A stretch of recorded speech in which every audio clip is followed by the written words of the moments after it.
اللہ اکبر۔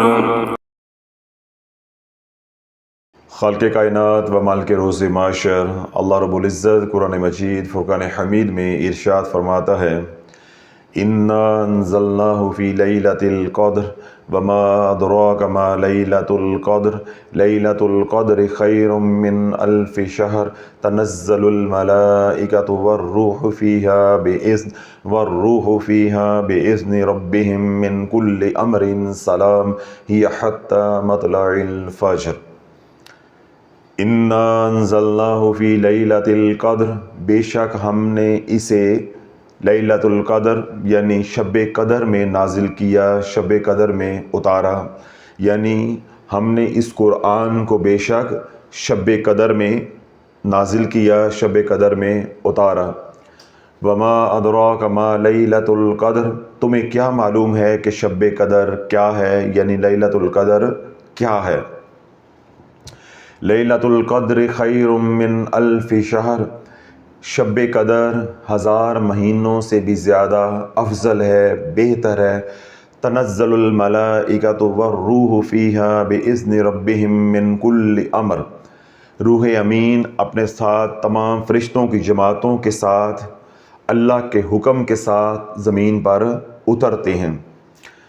سلام ہی حتی مطلع الفجر، اور یہ رات یعنی شب قدر جو ہے یہ سلامتی والی رات ہے طلوع فجر تک، بعد نماز مغرب سے لے کے طلوع فجر تک سلامتی ہی سلامتی ہے۔ 15 شعبان کے حوالے سے جب میں نے بیان کیا تو میں نے تفصیل کے ساتھ اس مضمون کو بیان کیا کہ جو سورۃ قدر ہے جس میں شب قدر کا ذکر ہے، اس کا شان نزول کیا ہے۔ اللہ کے محبوب علیہ الصلوۃ والسلام نے جب شمعون غازی کے قصے کو صحابہ کے سامنے بیان کیا، یہ شمعون بنی اسرائیل کا وہ عابد ہے، اللہ کا ولی ہے جس نے 1000 مہینہ اللہ کی راہ میں جہاد کیا اور حالت روزہ میں جہاد کرتا تھا، اور راتیں جو ہے وہ قیام میں، یعنی دن جو ہے میدان جنگ میں اور رات جو ہے وہ مصلی پہ گزارنے والا یہ عابد، یہ زاہد، یہ اللہ کا ولی تھا۔ پھر اللہ رب العزت نے شمعون کو ایسی شان بخشی تھی کہ جو کوہان ہے اونٹ کا، جب اس کو پانی کی پیاس لگتی تو وہ وہاں سے پانی پی لیتا، اور جو اونٹ کے ٹانگیں ہیں اس کے اوپر گوشت اللہ لگا دیتا تو وہ ٹانگوں سے گوشت جو ہے، اپنے اونٹ سے گوشت جو ہے وہ استعمال کر لیتا۔ تو سارا دن جو ہے وہ جہاد میں مصروف رہتا، اور پھر اس کے پاس نہ نیزہ تھا، نہ تلوار تھی، نہ کوئی اور خنجر یا کوئی ایسی لڑنے والی، لڑائی والی یا جنگ والی کوئی چیز تھی یا اسلحہ تھا، صرف ایک اونٹ کی ہڈی تھی۔ اس اونٹ کی ہڈی کے ساتھ جو ہے وہ جہاد کرتا رہا، اور اس اونٹ کی ہڈی کے ساتھ جہاد کرتے کرتے اس نے کفار مشرکین کو جو ہے وہ انجام تک پہنچایا، اور سارے جہاد کے دوران یعنی 1000 مہینے کے جہاد کے دوران اسے کبھی بھی شکست نہیں ہوئی۔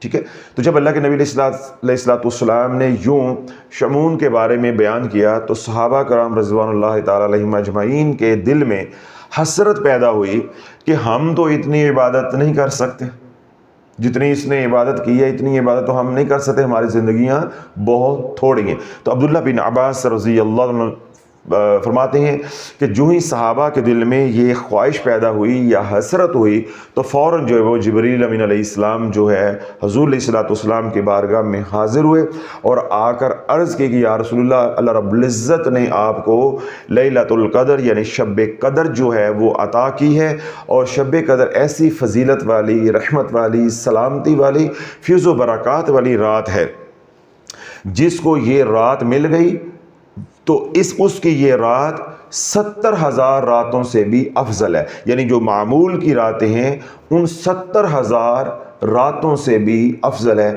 اور یہ قرآن لے کر حاضر ہوئے، اِنَّا أَنزَلْنَاهُ فِي لَيْلَةِ الْقَدْرِ وَمَا أَدْرَاكَ مَا لَيْلَةُ الْقَدْرِ لَيْلَةُ الْقَدْرِ خَيْرٌ مِّنْ أَلْفِ شَهْرٍ تَنَزَّلُ الْمَلَائِكَةُ وَالرُّوحُ فِيهَا بِإِذْنِ رَبِّهِم مِّن كُلِّ أَمْرٍ سَلَامٌ هِيَ حَتَّى مَطْلَعِ الْفَجْرِ۔ اس لیے اللہ کے نبی علیہ الصلوۃ والسلام نے ارشاد فرمایا کہ جس نے اس رات کو یعنی لیلۃ القدر کی رات کو 2 رکعت نماز نفل پڑھی، بنی اسرائیل کے عابد کی جو 1000 مہینے کی عبادت ہے اس سے بھی افضل ہے۔ تو اب رمضان المبارک کا جو آخری عشرہ ہے، جس کو عشرہ نجات بھی کہا جاتا ہے، یعنی جہنم سے بری ہونے کی جو نوید لے کر آتا ہے، تو اس عشرے کے اندر طاق راتوں کو ڈھونڈنے کا حکم ہے۔ تو اللہ رب العزت 4 راتوں کے اندر فیض و برکات کو، خیر کو، رحمت کو، سلامتی کو، برکت کو بڑھا دیتا ہے۔ سلامتی، رحمت، خیر، برکت تو ہر رات میں ہوتی ہے، لیکن جو 4 راتیں ہیں ان میں بہت زیادہ بڑھا دیتا ہے۔ تو اس لیے میں نے پھر 15 شعبان کو بھی یہ بیان کیا تھا تاکہ لوگوں کو نفع جو ہے وہ ہو۔ تو پہلی رات جس میں فیض و برکات کو اللہ بڑھاتا ہے وہ ہے 15 شعبان کی رات، جس کو شب برات بھی ہم کہتے ہیں، اور دوسری ہے عید الفطر کی رات یعنی چاند رات جس کو ہم کہتے ہیں، اور تیسری ہے عرفات کی رات۔ کون سی رات ہے؟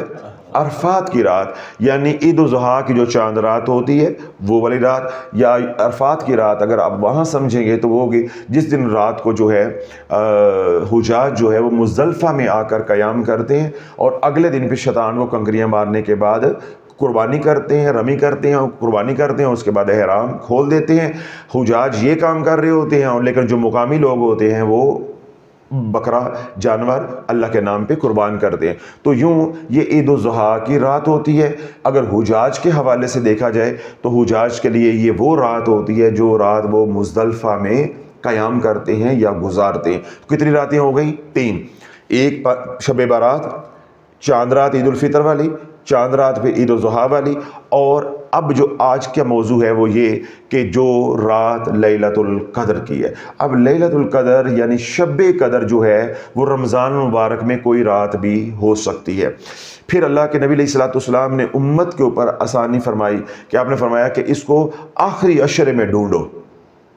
تو اللہ نے اس کو مخفی اس لیے رکھا ہے، 3 راتوں کو عیاں کر دی ہے، بتا دی ہے، 4 راتیں فیض و برکات والی ہیں جو بہت زیادہ، ان میں سے 3 کا ہمیں بتا دیا گیا ہے، اور چوتھی کو یعنی لیلۃ القدر کو، شب قدر کو مخفی رکھا گیا ہے۔ اس لیے مخفی رکھا گیا ہے کہ انسان جو ہے وہ اعمال کے اندر لگا رہے۔ اگر آپ کو معلوم ہو جائے گا کہ شب قدر اس سال جو ہے وہ آنی 29ویں رات کو ہے، تو لوگ جو ہے سارا رمضان مبارک جو ہے وہ عبادت کی طرف تو آئیں گے نہیں، لوگ کہیں گے بس وہ 29 کی رات آئے گی، بس اسی دن جو ہے وہ نفع اٹھا لیں گے۔ جبکہ رمضان المبارک جو ہے وہ تو اتنا برکتوں والا مہینہ ہے۔ اللہ کے نبی علیہ الصلوۃ والسلام نے ارشاد فرمایا، سیدنا عبد الرحمن بن عوف رضی اللہ عنہ روایت کرتے ہیں کہ جب آپ نے سوال کیا کہ یا رسول اللہ رمضان المبارک میں سب سے افضل عمل کون سا ہے، تو اللہ کے نبی علیہ الصلوۃ والسلام نے ارشاد فرمایا قرآن کی تلاوت، قرآن کی تلاوت۔ جس نے رمضان المبارک میں ایک آیت مبارکہ بھی تلاوت کی، اللہ اس کو ایک غلام آزاد کرنے کا ثواب جو ہے وہ عطا فرمائے گا۔ ٹھیک ہے، تو اب اتنے فضائل والا، اتنے فیض و برکات والا، اتنے اجر و ثواب والا جو ہے وہ مہینہ ہے، تو اگر یہ بتا دیا جائے کہ اس سال جو شب قدر ہے وہ 29ویں کی رات ہے، تو کوئی قابو آئے گا؟ تو لوگ اس مہینے کو کیا کریں گے؟ بے قدری کریں گے، اس قیمتی وقت کو ضائع کر دیں گے۔ تو اس لیے اس رات کو مخفی رکھا گیا ہے تاکہ حضور علیہ الصلوۃ والسلام کی جو امت ہے وہ پورا رمضان المبارک جو ہے اس تقدو میں لگی رہے کہ ہو سکتا ہے آج کی رات ہی لیلۃ القدر کی رات ہو، آج کی رات ہی شب قدر کی رات ہو۔ تو پھر اللہ کے نبی علیہ الصلوۃ والسلام نے اپنی امت کے اوپر احسان فرماتے ہوئے، کرم فرماتے ہوئے یہ فرمایا کہ شب قدر کو آخری عشرے میں ڈھونڈو۔ پھر مزید آسانی فرمائی کہ آخری عشرے کی طاق راتوں میں ڈھونڈو۔ تو اللہ والو آج جو ہمارا اصل موضوع ہے وہ یہ ہے کہ طاق راتوں میں ہم کون سی عبادت کریں۔ اب طاق راتیں کون سی ہیں؟ 21ویں کی رات ہوگی، 23ویں کی رات ہوگی، ٹھیک ہے، 25ویں کی رات ہوگی، 27ویں کی رات ہوگی، اور 29ویں کی رات ہوگی، یعنی 10 روزے ہیں، ان میں 5 راتیں جو ہیں وہ طاق آئیں گی۔ تو اب ظاہر ہے ان 5 طاق راتوں میں سے کوئی نہ کوئی تو ہونی ہے شب قدر، بات سمجھ آ گئی؟ تو ہم نے ان 5 راتوں کو قیمتی بنانا ہے۔ اب اگلا سوال خود بخود یہ پیدا ہو جاتا ہے کہ اب ہم نے 5 راتیں جو آخری عشرے کی ہیں ان کو قیمتی بنانا ہے، ان راتوں میں ہم نے عبادت کرنی ہے، تو ہم کون سی عبادت کریں؟ جو اللہ کے ہاں مقبول بھی ہو اور ہمیں زیادہ سے زیادہ نفع بھی ہو۔ اللہ کے نبی علیہ الصلوۃ والسلام نے ارشاد فرمایا، سیدنا عبداللہ بن عباس نے اس کو روایت کیا، حضور علیہ الصلوۃ والسلام نے ارشاد فرمایا کہ جس نے شب قدر، اب میں جب لفظ استعمال کروں گا شب قدر تو شب قدر سے میری مراد یہ ہوگی طاق رات۔ کیا مراد ہوگی؟ طاق رات، کیونکہ شب قدر کا تو کسی کو علم نہیں ہے، تو ہم نے ان 5 راتوں میں عبادت ٹکا کے کرنی ہے، اور یہی سمجھنا ہے کہ آج 21ویں ہے تو آج ہی شب قدر ہے، آج 23ویں ہے تو آج ہی شب قدر ہے، آج 25ویں ہے تو آج ہی شب قدر ہے۔ تو یوں جب بھی میں بیان میں آگے مزید جو ہے جب بھی لفظ استعمال کروں گا شب قدر تو اس سے میری مراد یہ ہوگی کہ طاق رات، ٹھیک ہے۔ تو اب پہلی رات آتی ہے 21ویں کی، ٹھیک ہے، طاق رات آتی ہے، تو اللہ کے نبی علیہ الصلوۃ والسلام نے کیا بات ارشاد فرمائی کہ جس نے شب قدر میں 2 رکعت نماز نفل پڑھی، کیا پڑھی؟ 2 رکعت نماز نفل پڑھی، ہر رکعت کے اندر سورۃ فاتحہ کے بعد 3 بار سورۃ اخلاص قل هو اللہ احد پڑھی، اور اس کے بعد یعنی سلام پھیر کے 2 رکعتیں پڑھنے کے بعد فارغ ہو گیا اور 70 بار پڑھا استغفر اللہ واتوب الیہ، استغفر اللہ واتوب الیہ، استغفر اللہ واتوب الیہ، یعنی استغفار کیا 70 بار سلام پھیرنے کے بعد۔ تو اللہ کے نبی علیہ الصلوۃ والسلام نے ارشاد فرمایا کہ اللہ اس کو 3 انعامات عطا فرمائے گا۔ پہلا انعام کیا ہے کہ اللہ اس کے اور اس کے والدین کے گناہوں کو معاف فرما دے گا، اور دوسرا انعام اللہ کیا عطا فرمائے گا کہ اللہ رب العزت فرشتوں کو حکم دے گا کہ جاؤ جنت میں اس شخص کے لیے جس نے 2 رکعت جو ہے وہ شب قدر میں پڑھی ہیں، اس کے لیے نہریں کھودو اور درخت لگاؤ اس کی جنت کے اندر، یعنی اس کی جنت کو مزید خوبصورت بناؤ، نہروں اور درختوں سے مزین مزید اس کو جو ہے وہ کرو۔ یہ دوسرا انعام ہو گیا۔ تیسرا انعام اللہ کے نبی علیہ الصلوۃ والسلام نے ارشاد فرمایا کہ جو 2 رکعت نماز نفل شب قدر میں پڑھے گا وہ تب تک مرے گا نہیں جب تک جنت میں اپنا ٹھکانہ دیکھ نہیں لیتا، جنت میں جو اللہ نے اس کو مقام دینا ہے وہ دیکھ نہیں لیتا۔ اب یہ اللہ کے نبی علیہ الصلوۃ والسلام نے کتنے نفل بتائے ہیں؟ 2، اور طریقہ کیا بتایا ہے کہ ہر رکعت کے اندر سورۃ فاتحہ کے بعد 3 بار سورۃ اخلاص یعنی قل هو اللہ احد پڑھنی ہے۔ اب اللہ بڑو یہاں میں بات روک رہا ہوں، اب جو ہی یہ راتیں شروع ہوں گی یعنی طاق راتیں شروع ہوں گی، ٹھیک ہے، تو مارکیٹ کے اندر چورن بکے گا کہ یہ وظیفہ پڑھو اس سے یہ ہو جائے گا، یہ اس طرح نوافل پڑھو تو یوں ہو جائے گا۔ ہم نے اس طرح کا کوئی عمل نہیں کرنا، کوئی عمل ایسا کیا جو 1 رات 2 رات کر کے چھوڑ دیا، بعد میں اس کی رجت پڑ گئی تو لینے کے دینے پڑ جائیں گے، ساری زندگی جو ہے وہ برباد ہو جائے گی۔ سارا سال قیمتی بنانے کے لیے آپ شوق سے یہ اعمال کریں گے پیروں کے بتانے پہ، اور ان اعمال کی خدا نخواستہ رجت آ گئی تو سارا سال نہیں ساری زندگی برباد ہو جائے گی۔ وہ اعمال کرو جو اللہ کے نبی علیہ الصلوۃ والسلام نے بتائے ہیں، چاہے وہ ضعیف حدیثوں کے اندر بھی آئے ہیں۔ کیوں؟ جب فضائل کی بات ہوتی ہے تو ضعیف حدیث بھی لی جاتی ہے، جب عقائد کی بات ہوتی ہے تو پھر حدیث کا صحیح سند کے ساتھ لینا شرط ہوتا ہے، یہ اصول حدیث ہے۔ تو ضعیف حدیث کے اندر بھی جو اعمال آئے ہیں وہ ہم کر سکتے ہیں، لیکن ہم اپنے پیروں کے بنائے ہوئے من گڑت وظائف جو ہے ان کو پاس ہم نے پھٹکنا بھی نہیں ہے، سننے بھی نہیں ہے، دیکھنے بھی نہیں ہے، تاکہ ہمارے دل میں کوئی شوق پیدا بھی نہ ہو۔ جب اللہ والو آپ کو 2 نفل پڑھنے پہ، اور اتنے آسان، ہر رکعت کے اندر 3 بار قل هو اللہ احد پڑھ کے 3 انعامات اللہ رب العزت عطا فرما رہا ہے کہ تیرے اور تیرے والدین کے گناہوں کو اللہ بخش دے گا، جنت تیری مزید نہروں اور درختوں سے مزین کر دے گا، تو مرے گا نہیں جب تک تو اپنا ٹھکانہ جنت میں دیکھ نہیں لیتا۔ اور اللہ والو کتنا ثواب آپ نے لینا ہے، جان بوجھ کے غلط وظائف، یہ سورت اتنی بار پڑھو، یہ آیت اتنی بار پڑھو گے، پھر یہ سجدے میں پڑھو، یہ ایک ٹانگ کھڑے کر کے پڑھو، یہ سر ننگا کر کے پڑھو، یہ گھر کے صحن میں کھڑے ہو کے پڑھو، اللہ والو اس طرح کے الٹے اعمال کرو گے جن کے سننے اور بتانے کے اندر تو کشش ہے، لیکن یہ تمہیں کرش کر کے رکھ دیں گے، ایسی کشش تمہیں لگے گی تو طبیعت میں تیری رواں تھی ویسی۔ سمجھ آ گئی؟ تو ہم نے کون سی اعمال کرنے ہیں جو اللہ کے نبی نے بتائے، اور اللہ کے نبی علیہ الصلوۃ والسلام نے کیا بتایا ہے؟ 2 رکعت نماز نفل۔ اب اگلا سوال یہ ہے کیا 2 ہی پڑھنے؟ بھائی تو 200 پڑھو، میں نے 2 کے فضائل بیان کیے ہیں. کیوں؟ اللہ کے نبی نے 2 کے فضائل بیان کیے. 2 رکعت نماز نفل پڑھ لی ہے, اللہ نے ہمت دی ہے 4 پڑھو, 6 پڑھو, 8 پڑھو, 20 پڑھو, 100 پڑھو, یہ آپ کے اوپر. پڑھتے جاؤ تو چڑھتے جاؤ, پڑھتے جاؤ اور جنت کماتے جاؤ. اس کے بعد کیا ہے کہ اللہ کے نبی علیہ الصلوۃ والسلام نے ارشاد فرمایا کہ جس نے شب قدر میں قرآن کی تلاوت کی, کیا کیا؟ قرآن مجید فرقان حمید کی تلاوت کی. جس نے ایک آیت بھی اس رات کو پڑھی, بقیہ راتوں کے اندر پورا قرآن مجید پڑھنے سے بھی اللہ کو زیادہ محبوب ہے. تو ہمیں اس حدیث پاک سے اب کیا سبق مل رہا ہے کہ ہم نے نوافل کی کثرت کرنی ہے اور ہر رکعت کے اندر 3 بار قل هو اللہ احد پڑھنا ہے, اور بقیہ جو وقت مل جائے وہ ہم نے کیا کرنا ہے؟ قرآن کی تلاوت کرنی ہے. اللہ کے نبی علیہ الصلوۃ والسلام نے پھر ارشاد فرمایا جو شب قدر میں قرآن کی تلاوت کرتا ہے اللہ جنت میں اس کے لیے ایک درخت لگائے گا اور اس کا سایہ اتنا ہوگا کہ 100 سال بھی گھڑ سوار جو ہے وہ اپنے گھوڑے کو دوڑاتا رہے, اس کا سایہ ختم نہیں ہوگا. تو اللہ بولے جس جنت کے اندر درخت اتنا بڑا ہوگا وہ جنت کتنی بڑی ہوگی, وہ جنت ہے کتنی جو ہے وہ بڑی ہوگی. تو اب 2 باتیں ہمیں سمجھ آ گئی کہ پہلا کام ہم نے کیا کرنا ہے؟ نوافل جتنی اللہ توفیق دے دے. اس کے بعد قرآن کی تلاوت جتنی اللہ توفیق دے دے.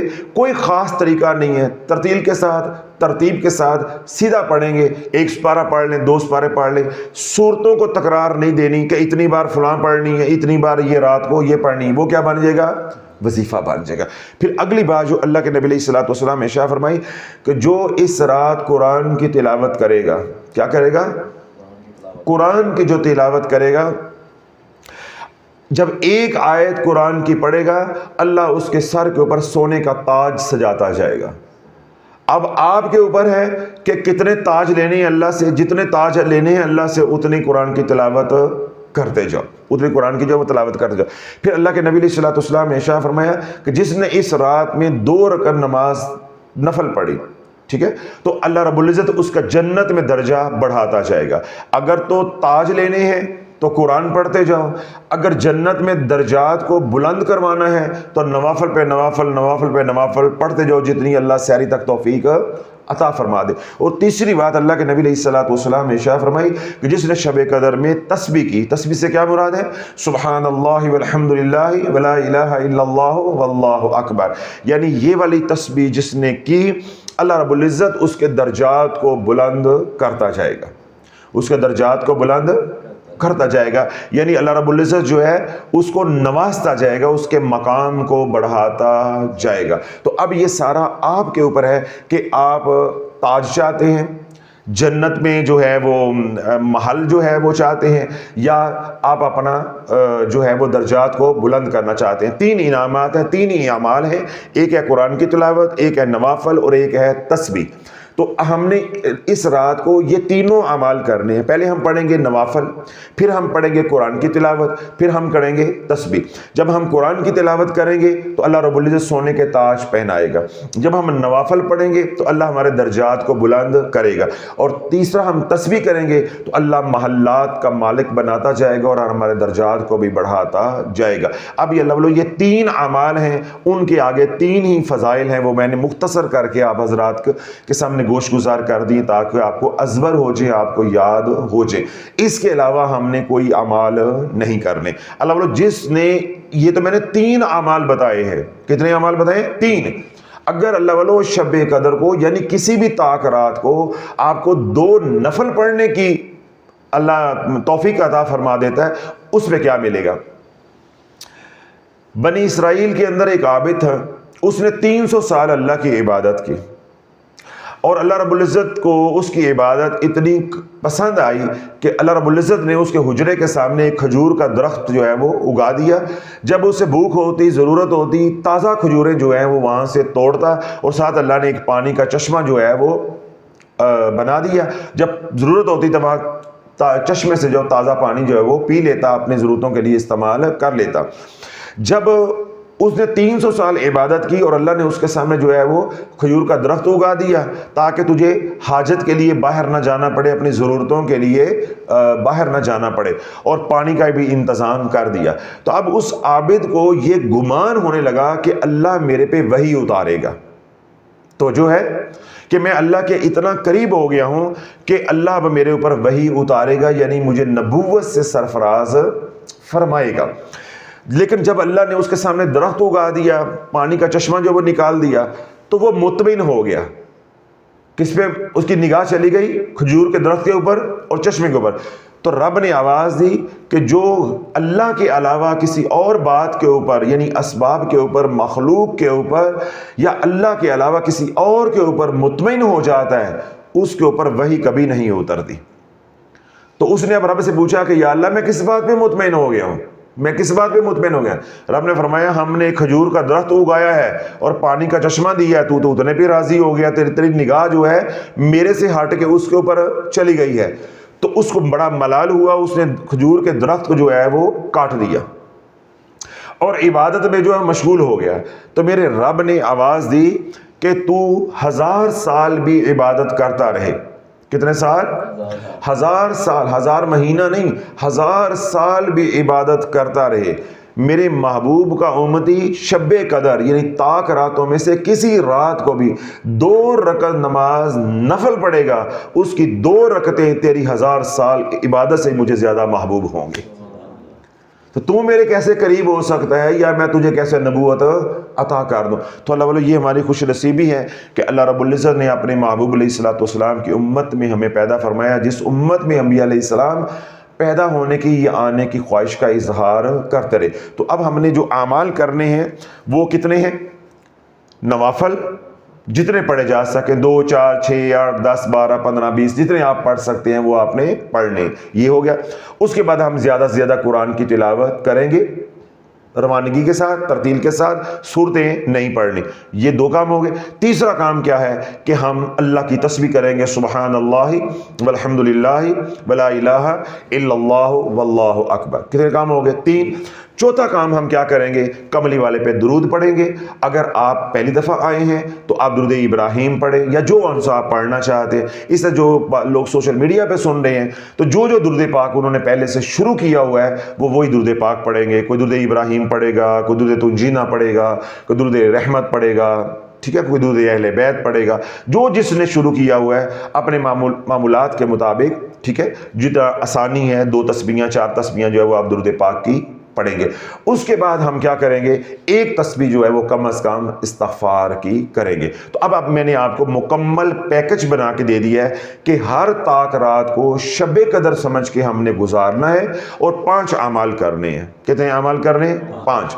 پہلا کام کیا ہے کہ ہم عشاء کی نماز کے بعد جب بھی عبادت شروع کریں گے انشاءاللہ تو نوافل جتنی آسانی ہو، ٹھیک ہے، اس کے بعد قرآن کی تلاوت جتنی آسانی ہو، اس کے بعد درود پاک جتنی آسانی ہو، اس کے بعد اللہ کی تسبیح یعنی ذکر الہی سبحان اللہ والحمد للہ ولا الہ الا اللہ واللہ اکبر جتنی آسانی ہو، اس کے بعد کیا ہے؟ استغفار کم از کم 1 تسبیح جتنی آسانی ہو۔ تو ساری عبادت کا جو کرنے کا انداز ہے یا تعداد ہے وہ سب کچھ میں نے آپ کے اوپر چھوڑ دیا ہے۔ عبادت کی اقسام بتا دی ہیں کہ ہم نے اعمال 5 کرنے ہیں، کتنے کرنے ہیں یہ آپ جانیں، آپ کا کام جانیں، آپ کی استعداد جانیں اور آپ کی ہمت اور توفیق جانیں۔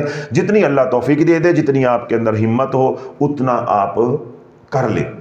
اگر نوافل ہیں، آپ کو نے ساری رات جاگنا ہے تو آپ 20 نوافل پڑھ لیں، پھر آپ 1 سپارہ قرآن کی تلاوت کر لیں، پھر 10 نوافل پڑھ لیں، ٹھیک ہے۔ ضروری نہیں کہ ایک بار اگر نوافل پڑھ لی تب دوبارہ نوافل پڑھ نہیں سکتے، بجائے کہ آپ کٹھے پڑھیں 50 یا 40 تو تھک جائیں اور اکتاہٹ آ جائے، تو بہتر کیا ہے کہ آپ 4 نوافل پڑھیں، آدھا سپارہ قرآن کا پڑھ لیں، پھر دوبارہ 4 نوافل پڑھ لیں، ٹانگیں بھی کھل جائیں گی، اور پھر آپ آدھا سپارہ قرآن کا پڑھ لیں، پھر آپ 4 نوافل پڑھیں، پھر آدھا سپارہ پڑھ لیں، پھر 4 نوافل پڑھیں اور آدھا سپارہ پڑھ لیں۔ یوں آپ کے 16 نوافل بھی پڑھے جائیں گے اور 2 سپاروں کی قرآن کی تلاوت بھی ہو جائے گی۔ اس کے بعد آپ کیا کریں گے؟ تسبیح سبحان اللہ والحمد للہ ولا الہ الا اللہ واللہ اکبر، یہ تسبیح آپ کریں گے۔ آپ 1 تسبیح 2 تسبیح 3 تسبیحاں کریں، اس کے بعد کھڑے ہو کے پھر 2 نفل پڑھ لیں تاکہ ذرا جسم بھی کھل جاتا ہے، باہر سے اٹھ کے پانی شانی پی لیں، دوبارہ وضو جو ہے وہ تازہ کر لے گا، نیند آ رہی ہے، اس کے بعد دوبارہ پھر آپ بیٹھ جائیں، پھر آپ کیا کریں؟ 2 3 تسبیحاں جو ہیں درود پاک کی کریں، پھر کھڑے ہو کے 2 نفل جو ہے وہ اور پڑھ لیں، ٹھیک ہے، اور نفل کیسے پڑھنے؟ ہر رکعت کے اندر 3 بار قل هو اللہ احد۔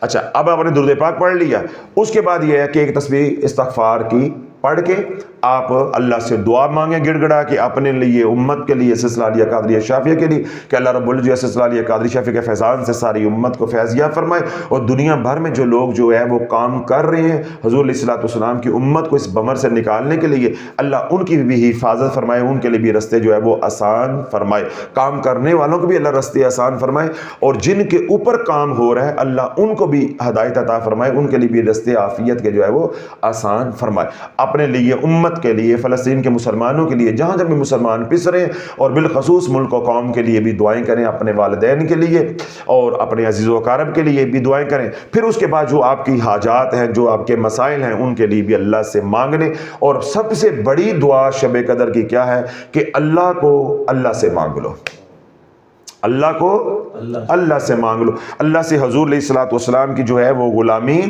مانگ لو۔ تو یہ تو ہو گئے ہمارے اعمال، ٹھیک ہے۔ اب اگلی بات ذہن میں رکھیں کہ شب قدر میں، کس میں؟ شب قدر میں امام فخر الدین رازی رحمۃ اللہ علیہ اس کو نقل کرتے ہیں کہ شب قدر میں جب طلوع فجر ہوتی ہے، کہ کیا ہوتی ہے؟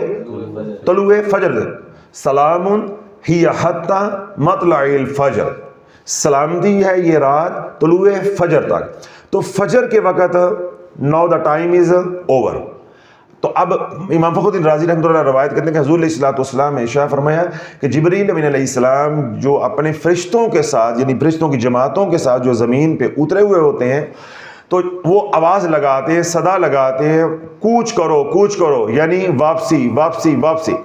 تو فرشتے پوچھتے ہیں کہ اے ہمارے سردار، اے نوریوں کے سردار، اللہ نے اپنے محبوب علیہ الصلوۃ والسلام کی امت کے ساتھ کیا معاملہ کیا ہے جو ساری رات نوافل پڑھتے رہے، ساری رات عبادت کرتے رہے، ساری رات نوافل پڑھتے رہے، قرآن پڑھتے رہے، تسبیح کرتے رہے، درود پڑھتے رہے، استغفار کرتے رہے، یعنی یہ جو 5 اعمال بتائے ہیں یہ کرتے رہے، اللہ نے ان کے ساتھ کیا معاملہ کیا ہے؟ تو جبریل امین علیہ السلام فرماتے ہیں کہ اللہ نے بخش دیا ہے، اللہ نے بخش دیا ہے، اللہ نے بخش دیا ہے۔ صرف 4 لوگوں کی بخشش نہیں ہوئی، باقی وہ تمام جو رات کو عبادت کرتے رہے اللہ نے سب کو بخش دیا ہے۔ تو فرشتے حیرت زدہ ہوتے ہیں کہ اے ہمارے سردار، وہ 4 لوگ کون سے ہیں جن کی لیلۃ القدر یعنی شب قدر میں بھی بخشش نہیں ہوئی؟ تو جبریل امین علیہ السلام فرماتے ہیں کہ پہلا وہ ہے جو شراب پیتا ہے، نشہ کرتا ہے۔ تو لوگ جو نشہ کرتا ہے، آج کے دور میں آئس ہے، شیشہ ہے، ٹھیک ہے، ڈرگز ہے، پاؤڈر ہے، کسی بھی طرح کا کوئی نشہ جو ہے وہ کرتا ہے، نشئی کی بخشش آج کی رات بھی نہیں ہے۔ دوسرا کون ہے؟ جو والدین کا نافرمان ہے۔ اللہ نہ کرے اللہ والو والدین ناراض ہیں تو اپنے والدین کو منا لو، جس کے والدین ناراض ہیں اس کی شب قدر کی رات عبادت کرنے کے باوجود بھی اس کی بخشش نہیں ہے۔ اور تیسرا یہ ہے کہ جو اپنے رشتہ داروں کو چھوڑ دیتا ہے، دوست احباب کو چھوٹی چھوٹی باتوں کے اوپر چھوڑ دیتا ہے، یعنی تعلق جو ہے وہ قطع کر دیتا ہے، صلہ رحمی جو ہے وہ نہیں کرتا، اس کی بخشش آج کی رات بھی نہیں ہے۔ اور چوتھا اور آخری وہ ہے کہ جس کے سینے کے اندر اپنے مسلمان بھائی کے لیے حسد ہے اور وہ کسی سے ناراض ہے، اس کی ناراضگی کو 3 دن گزر چکے ہیں اور وہ اس سے ملا نہیں ہے۔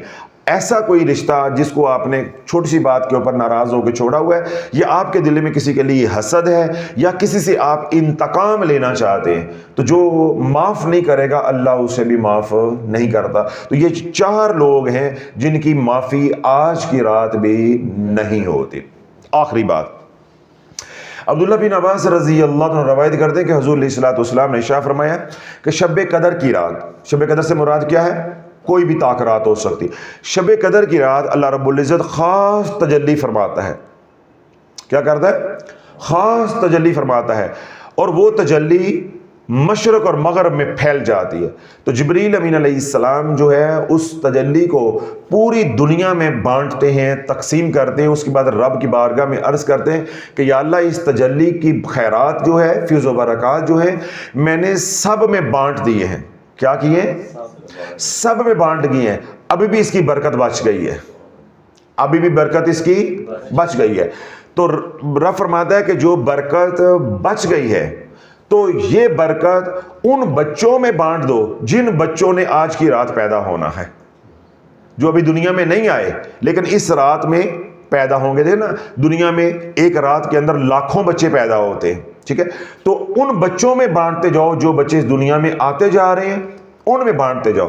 تو جبریل امین علیہ السلام نے پھر فرمایا کہ جو یہ تجلی بانٹی جاتی ہے، یعنی جو تجلی کا حصہ، برکت کا حصہ رہ جاتا ہے، پھر وہ ان بچوں میں بانٹا جاتا ہے جو طاق راتوں میں یا شب قدر کی رات کو پیدا ہوں گے. تو اس کا اللہ کے نبی علیہ السلام نے فرمایا کہ نتیجہ کیا نکلتا ہے کہ جو حصہ اس میں سے کافروں کو مل جاتا ہے، بچے تو کافروں کے یہاں بھی تو پیدا ہو رہے ہیں نا، تو جو بچوں کو حصہ مل جاتا ہے جو کافروں کے گھر پیدا ہوئے ہیں، وہ پیدا کافر ہوں گے لیکن مریں گے مسلمان ہو کر. یعنی زندگی میں کوئی نہ کوئی موڑ ایسا آئے گا کہ انہیں ہدایت مل جائے گی. کسی کو بچپن میں مل جائے گی، کسی کو جوانی میں مل جائے گی، کسی کو بیماری آئے گی اس کی وجہ سے مل جائے گی، کسی کو کوئی کتاب پڑھتے مل جائے گی، کسی کو اللہ والے سے مل جائے گی، اور کسی کو مرنے سے پہلے مل جائے گی. یعنی سبب بنیں گے، پیدا وہ ہوں گے کافروں کے گھر میں کافر اور مریں گے وہ مسلمان ہوں گے. تو اللہ بولو یہ ایسی برکت والی رات ہے کہ جس رات میں اللہ آنے والے کافروں کے بچوں کو بھی محروم نہیں رکھتا، لیکن جس نے شراب پی نشہ کیا وہ آج کی رات بھی محروم ہے، جو والدین کا نافرمان ہے وہ آج کی رات بھی محروم ہے، اور جو رشتہ داروں کے ساتھ تعلق ختم کرتا ہے وہ آج کی رات بھی محروم ہے، اور جو اندر ہی اندر مرتا جا رہا ہے حسد بغض کینہ کی وجہ سے کہ میں نے انتقام لے رہا ہے، وہ آج کی رات بھی محروم ہے. تو اللہ سونا جو ہے ان چاروں گروہ سے ہمیں محفوظ فرمائے. اللہ رب العزت ہمیں اس جماعت میں شامل فرما لے جو جماعت اللہ کی بارگاہ میں قبول ہے اور اللہ کے مخلصین اور متعلقین میں سے ہے. اللہ اس جماعت میں ہم سب کو جو شامل فرما لے. تو میں نے 5 اعمال آپ حضرات کو بتائے ہیں، ان 5 اعمال کے علاوہ آپ کو کوئی عمل کرنے کی اجازت نہیں ہے. جو کرو گے سوشل میڈیا سے سن کے، کتابوں سے پڑھ کے، اپنے کیے کہ خود ذمہ دار ہوگے. جو میں نے بتایا ہے وہ تمام جو احادیث کے اندر آیا وہ بتا دی، اور 5 اعمال ہیں، اور یہ وہ 5 اعمال ہیں جو عام زندگی میں بھی ہم کرتے ہیں. جو لوگ خضری عمل کرتے ہیں، 5 وقت کی نماز پڑھتے ہیں، درود پاک پڑھتے ہیں، ہمارے لیے جو ہمارے ساتھ لوگ جڑے ہوئے ہیں، جو میں امت کو بتاتا ہوں کہ 5 اعمال کرنے، ہمارے لیے تو اس میں کوئی نئی بات نہیں ہے. الحمدللہ درود پاک آپ پہلے بھی پڑھتے ہیں، استغفار آپ پہلے بھی کرتے ہیں، قرآن کی تلاوت کو میں پہلے بھی آپ کو کہتا ہوں. صرف نوافل آپ کے لیے نئے ہیں. سمجھ آ گئی؟ 2 4 5 نوافل آپ پڑھ لیں تو بس آپ کی یہ رات جو ہے وہ قیمتی بن جائے گی. اللہ بولو لیلۃ القدر ملنے کا مطلب یہ ہرگز نہیں ہے کہ آپ بعد نماز عشاء، ٹھیک ہے، عبادت شروع کریں گے اور فجر تک عبادت کرتے رہیں گے تو تب وہ گھڑی آئے گی. اللہ بولو یہ تو اللہ کا کرم ہے کہ آپ عشاء کے بعد 2 نفل پڑھیں، اس کے دوران ہی آپ کے اوپر ایسی کیفیت آ جائے. اب میں تھوڑا سا یہاں پہ تھوڑا سا پردہ ہٹا بھی دیتا ہوں، کسی کا بھلا ہو جائے گا. اب سوال آپ کے ذہن میں یہ آنا چاہیے تھا کہ مثال کے طور پہ آج 21ویں کی رات ہے، ٹھیک ہے، یا 23ویں کی رات ہے، میں عبادت کر رہا ہوں، تو مجھے کیسے معلوم ہوگا کہ یہ آج جو ہے وہ شب قدر کی رات ہے؟ اللہ تعالیٰ جب آپ عبادت کر رہے ہوں اور عبادت کرتے کرتے آپ کے اوپر رکت طاری ہو جائے، ٹھیک ہے، اور آپ کے بدن کے اندر جرجری سی آ جائے، تو اس بات کی علامت ہے کہ فرشتے جو ہے یا تو تمہارے سے مصافحہ کر رہے ہیں یا فرشتے اپنے پر تمہیں مار رہے ہیں. جب فرشتے پر مارتے ہیں یا مصافحہ کرتے ہیں یا فرشتے جو ہے وہ گھیرا بنا کے حلقہ بنا کے تمہارے ارد گرد بیٹھ جاتے ہیں، تو وہ ہے نورانی مخلوق، اللہ کے ذکر کے ساتھ سیچوریٹ ہوئی. وہ ایک دم جب ہیلنگ انرجی، پازیٹیو انرجی، نور آتا ہے تو انسان کا جسم جو ہے وہ کانپ جاتا ہے، یعنی ڈوز ایک دم ہائی ہوتی ہے. اب میں اور آسان طریقے سے سمجھا دیتا ہوں. آپ موٹر وے پہ یا ہائی وے پہ ڈرائیو کر رہے ہوں اور آپ کی گاڑی جو ہے وہ آلٹو ہے، چھوٹی گاڑی ہے، تو آپ کسی بڑی گاڑی کے پاس سے گزریں گے، یا بڑی گاڑی ٹرک وغیرہ یا کوئی اور بڑی گاڑی ہے وہ آپ کے پاس سے گزرے گی، تو اس کا کیا ہوگا کہ آپ کی گاڑی ایک دم جو ہے وہ ہل جائے گی. ایسے ہی نا. اسی طرح فرشتوں کے قریب ہماری نورانیت جو ہے وہ بہت کم ہوتی ہے. جب فرشتے ہمیں عبادت کرتا دیکھتے ہیں تو وہ گھیرا ڈال لیتے ہیں. بعضوں کے اوپر ان کو اتنا پیار آ جاتا ہے کہ اس سے وہ مصافحہ کرتے ہیں, اور بعضوں کا کیا ہوتا ہے وہ ماتھا چومتے ہیں, داڑھی کو چومتے ہیں, ٹھیک ہے, اور بعضوں کو اپنے پر مارتے ہیں. تو جب فرشتے گھیرا ڈال لیں یا اس طرح کا کوئی بھی لاڈ آپ کے ساتھ کرے تو اس کا کیا ہوگا کہ ان کی نورانیت جب ایک دم منتقل ہوتی ہے تو انسان کے اوپر کیفیات طاری ہوتی ہے.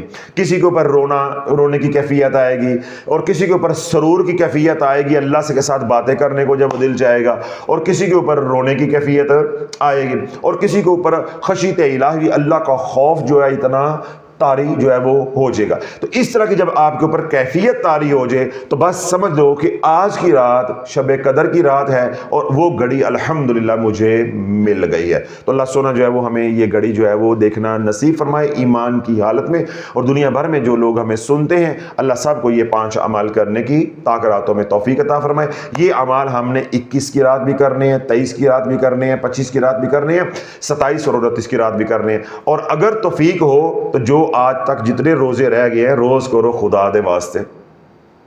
صرف اب میں نے بتا دیا ہے, اب آپ کہو جی آج کیا ہے, آج تے بھائی آج تے چھٹی ہے, آج کی ہے چھٹی. جس طرح عورتیں ہیں نا ان کو کہو کہ نماز پڑھ لو, نہیں جی آج کل ساڑی چھٹی ہے, ذکر کر لو ساڑی چھٹی ہے. تو بھائی وہ آپ نے بھی مردوں نے وہ کام نہیں کرنا. آج تو 21 حضرت صاحب نے کہا تھا طاق راتوں گی, تو بھائی اللہ سے روز کر کے یہ اعمال دعا کرو, اللہ سے اللہ کو مانگو, ان گھڑیوں کو جو ہے وہ قیمتی بناؤ. اور اگر کسی کی مصروفیت ہے تو کم از کم جو ہے وہ طاق راتوں کو ضرور قیمتی بنائیں, اور جو 5 اعمال میں نے بتائے ہیں وہ ضرور کریں. ہمیں بھی دعاؤں میں یاد رکھیں. اللہ سونا آپ کو جو ہے سدا شاد و آباد رکھے. جو مانگا ہے وہ بھی اللہ عطا فرمائے, جو نہیں مانگ سکے ہماری ضرورتیں اللہ بن مانگے عطا فرمائے. ہسپتالوں میں, گھروں میں, جہاں کہیں بھی بیمار اللہ سب کو شفا کاملہ عاجلہ عطا فرمائے. اور وہ تمام حضرات جنہوں نے دعاؤں کے لیے کہا ہے پریشان, اللہ ان کی پریشانیاں دور عطا فرمائے, یا ان کی حاجات ہیں انہوں نے اپنی حاجات کے لیے دعاؤں کے لیے کہا ہے, اللہ ان کی حاجات کو غائب کے خزانوں سے پورا فرمائے. اور وہ تمام حضرات جو ہمارے لیے پیار بری محبت بری دعائیں کرتے ہیں اللہ ان کے حق میں بھی ہماری دعاؤں کو قبول و منظور فرمائے. اللہ ہماری اس محنت کو کوشش کو اپنی بارگاہ سمدیت میں قبول و منظور فرمائے. سبحان ربک رب العزت عما یصفون وسلام علی المرسلین والحمد للہ رب العالمین.